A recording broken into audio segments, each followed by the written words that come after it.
Dear Chairman, representative of the event, my name is Nikolai Kaskatiiski, recently graduated PhD student in University of National and World Economy. Together with Associates Professor Luben Boyanov PhD from Department of Information Technologies and Communications from Faculty of Applied Informatics and Statistics on the same university, we have an opportunity to present you a research over data exchange of IoT communication protocols. Behind Internet of Things or IoT are millions of devices interconnected via Internet. Those devices are exchanging information and reacting on events without human intervention. The main concept of a network of smart devices was discussed as early as 1982, with a modified Coca-Cola vending machine at Carnegie Mellon University, becoming the first connected appliance, able to report its inventory and whether newly loaded drinks were cold or not.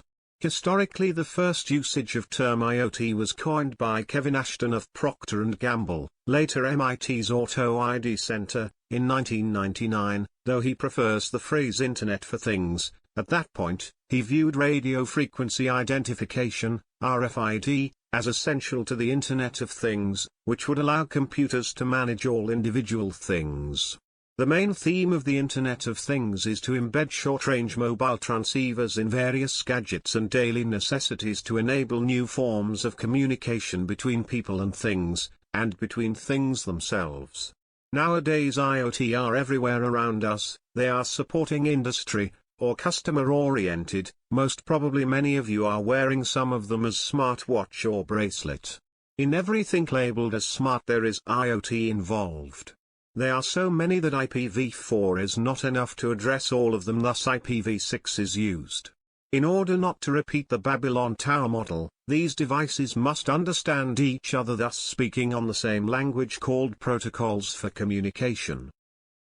By definition, communication protocol is a system of rules that allows two or more entities of a communications system to transmit information via any kind of variation of a physical quantity.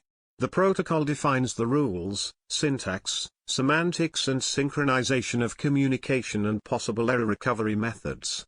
Protocols may be implemented by hardware, software, or a combination of both.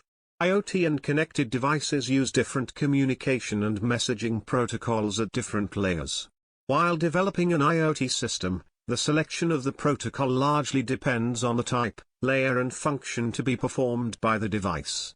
Message Query Telemetry Transport or MQTT. Constrained Application Protocol or CoAP. Advanced Messaging Query Protocol or AMQP. And Hypertext Transfer Protocol or HTTP, are a few of the widely used communication protocols for the IoT application layer. They are chosen to be subject of our examination as of this fact. I will not dive into details or technical specification, as this information is widely available in Internet.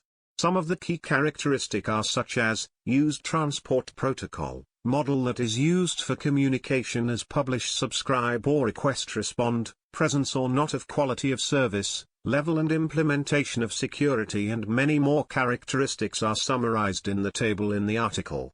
The presence of some or other feature does no make this or that protocol better from the other, but could make it more suitable or less for concrete application. There are other research papers that are comparing those protocols.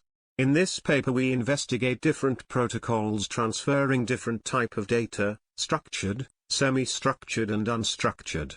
We have not seen such comparison in published research papers until now. Data is everywhere in any types and forms. In order to fight against entropy, world is trying to classify types of data. When we talk about data analytics, the terms structured, unstructured, and semi-structured data often get discussed.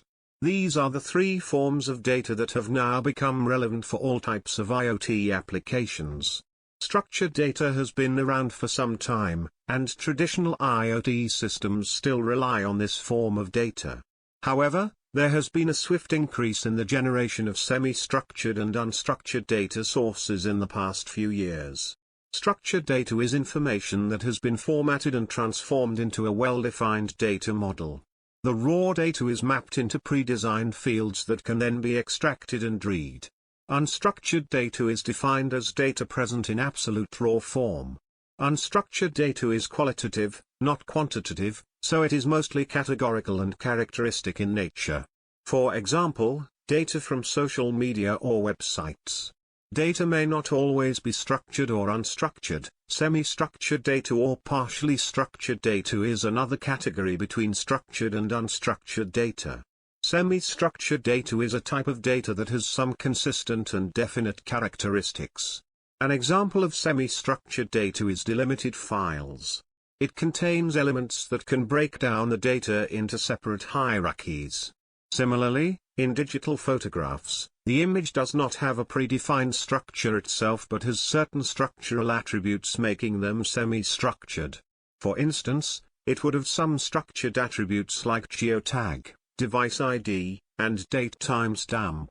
In summary, as a system including IoT could carry on virally any type of data form structured like temperature or humidity to images from cameras or bots in internet, it might be interesting to see how such data are handled by the most common communication protocols used in IoT.